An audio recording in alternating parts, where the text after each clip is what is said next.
I'm James Lynch, and this is my stock report for UFC Vegas 102, taking a look at the biggest winners and losers from the event. And the biggest stock riser on this card, no surprise here, it's Jared Cannonier getting it done as an underdog. 4th round TKO finish, beautiful elbow, knocking out Gregory Rodriguez. And, the reason he's the biggest stock riser, I think this is kind of self-explanatory. Aside from the fact that he was the main event, aside from the fact that he was an underdog, we've seen the UFC have a short leash on older fighters. We saw a few weeks ago, Jairzinho Rozenstruik, a heavyweight fighter, get released from the UFC. A lot of people were surprised by that. I could have seen a potential world where Jared Cannonier gets cut if he loses this fight. He's coming off back-to-back losses, or was coming off back-to-back losses. And what a great opportunity here. I thought Rodriguez looked good in that first round, and then after that, I had Cannonier up on the cards, and then he ends up getting the finish in this one. Big win there for Jared Cannonier. He's still in the mix. He's not a contender, but he's someone certainly that is hanging around in the middleweight division. Jared needed this, being the plus 190 underdog and at 40 years old. Jared Cannonier, biggest stock riser on this card. Main event win, doesn't get much bigger than that. Next biggest stock riser on this card, gotta go with the man that was fairly favored, well, not fairly, was very favored in this fight in the co-main event, and that's Youssef Zalal. And it's just the simple fact that Zalal continues this win streak. Now look, he was supposed to win. He was minus 500. A lot of people were, including myself, thought that the odds were a little too wide in this fight. And I even saw some people on the Kattar side here, but it's the fact that Zalal gets a ranked win. That's the one thing with him, right? He was getting all these impressive victories, not against ranked opponents. He does so against Kattar. Doesn't finish him, but a pretty dominant performance nonetheless. Youssef Zalal, 28 years old still. I would argue he's not even in his prime right now. And to get a win like this over Calvin Kattar, very big things ahead here for Youssef Zalal. Again, we always bring it up, but this is one of the few guys who's gone the distance with Ilia Topuria. So I think Zalal winning this, step in the right direction. He's going to have a really big 2025 if he keeps winning fights like this. So Youssef Zalal, second biggest stock riser on this card. And coming into the third spot, there's a couple different ways we could have gone with this one, but I decided to go with Jose Delgado. Now, again, same thing. Big favorite in this fight over Connor Matthews. He just looked really good. I mean, I'm pretty excited to see him compete. Again, minus 420 favorite. Connor Matthews is one of those guys I've always thought was sort of borderline UFC fighter. But to go out there and just, get it done quickly, live up to that minus 420 billing, 26 years old coming out of the MMA lab, like this is the type of performance you need to have that people are going to want to tune in to see you fight every week. So to see Delgado get the win he does, very impressive. His stock goes up just for the simple fact that, 8-1, now 9-1 with that win. People are getting excited about him, so I certainly think that raises his stock. Now, there's a couple honorable mentions on here that we got to go through because there's a couple upsets on this card. We'll start with the first upset, Nazim Sadikov. So he was an underdog in this fight against Bonfim. Good to see him get in the win column. Of course, he did not fight last year, or I believe he didn't. I think it was either most of the year or a good chunk of the year.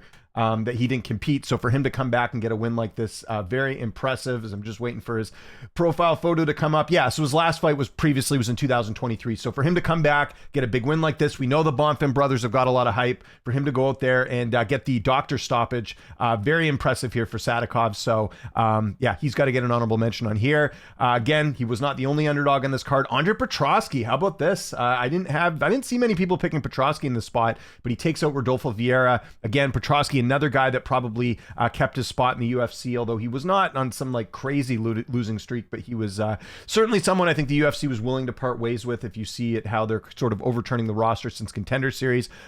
He's actually won now 3 in a row.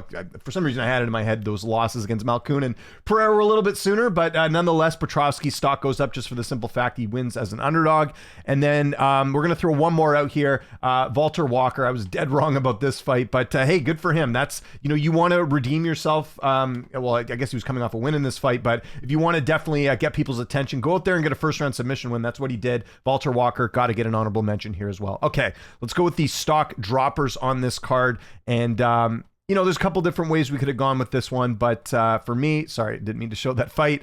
To me, it's Calvin Kattar. Calvin Kattar to me is the biggest stock dropper on this card. And look, he wasn't supposed to win this fight. The odds told us that Youssef Zalal was going to win. It's the fact he's 36 now, and he's now lost 4 in a row. That one loss to Arnold Allen was a bit of a weird one with the injury. I mean, this is crazy. If you went back all the way to 2022, this is a fight that I thought Calvin Kattar actually won against Josh Emmett. Since then, he has yet to win a fight. You have to go all the way back to January of 2022, the last time he got a victory. It's just the optics of it, right? Like, Kattar at one point was thought as a contender. Even going into this fight, people are kind of like, well, look, Kattar's losing, but he's losing to, like Aljamain Sterling and Arnold Allen Wallin and some of these like good fighters in the weight class. But now he loses to a guy in Zalal who may be on that level too. We're going to find out here pretty soon in his next couple fights. But it's the fact that I don't think Kattar was really in this fight. He didn't really do anything in this fight that, you know, made me think that he was going to beat Yusuf Zalal. So I think Kattar's kind of where Dan Ige was a couple fights ago, where I think he's kind of the gatekeeper in the division. I think if you can beat a Calvin Kattar, you're probably a good fighter. If you can't, then maybe you need to step back. I don't know if they'll give Kattar another fight. He's exciting, so that's one thing where I could see, you know, the UFC keeping him around. But, you know, 4 straight losses, that usually means you're pink slips. So he's got to be the biggest dropper, considering this is a guy that people felt like could have maybe won the featherweight title at one point. So Kattar, biggest stock dropper on this card. Okay, coming in at the number 2 spot, it was the man in the main event. On the other side of the main event, that's Gregory Rodriguez. And this is just simply for the fact that Rodriguez had a missed opportunity here. He fights a guy in Cannoniers on a losing streak who's older. Rodriguez had won a few in a row. We always, you know, he didn't have a great start to his UFC career, right? He had a couple setbacks there, like the Petrosian fight and Ferreira, and now he gets knocked out again. It's like, I think Rodriguez is kind of that, you know, guy on the outside looking into the rankings, basically. To me, this was a missed opportunity for him. His stock goes down because I think had he won this fight, we'd be talking about a new contender. Maybe not a contender, but someone on the rise in the middleweight division. I think with this loss, certainly puts him back a bit, although I did think he had a good start to this fight. The third biggest stock dropper on this card has to be Rodolfo Vieira. Again, big favorite. How big of a favorite was he in that fight against Petroski? He was minus 290, so almost 3-1 favorite. And again, he loses a fight that I think a lot of people felt like he was going to win. Like, if you pick Petroski, let me know in the comments, because I didn't really see anyone picking him here. Vieira, again, coming up short. He's had a couple setbacks now. You know, and at his age too, at 35, like, this was the chance to make a run, and losing a fight like this certainly puts him back a bit. So Rodolfo Vieira has to be another stock dropper on this card. And then we'll give one more honorable mention as far as the stock dropper on this card. And that goes to, sorry. Who did I have here? Yeah, it has to go to Bonfim. Sorry. I don't know why I was thinking of trying to get my brothers mixed up here. Yeah, Ismail Bonfim. Again, he was favored in this fight. This is another setback for him. If you remember, he had the loss already to, it was Dalby, right? He lost to Dalby. And yeah, and Benoit Saint-Denis as well. So this is another, yeah, sorry, I was getting the other brother mixed up, the one that lost. But yeah, now he's lost 2 of his last 3. This was a guy that, remember, he beat Terrence McKinney in the second round in his debut. A lot of that goodwill has gone away. He's now 2-2 in the UFC. And again, at 28, 29, he's got to figure it out here. But this, to me, was a winnable fight for him.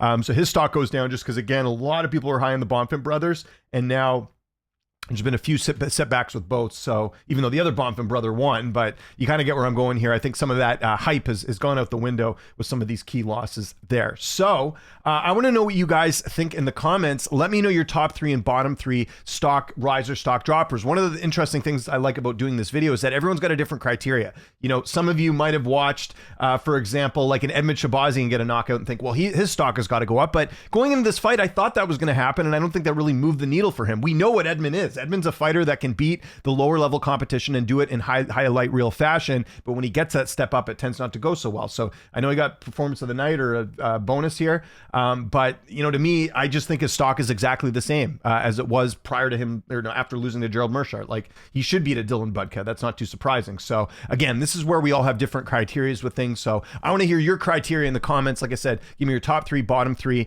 Follow me on TikTok, Instagram, YouTube, everywhere at Lynch on Sports. It's always the same handle. And yeah, let me know what you think of this card in the comments. I'll see you next week for another edition of the Stock Report. Thanks so much for watching. My name is James Lynch.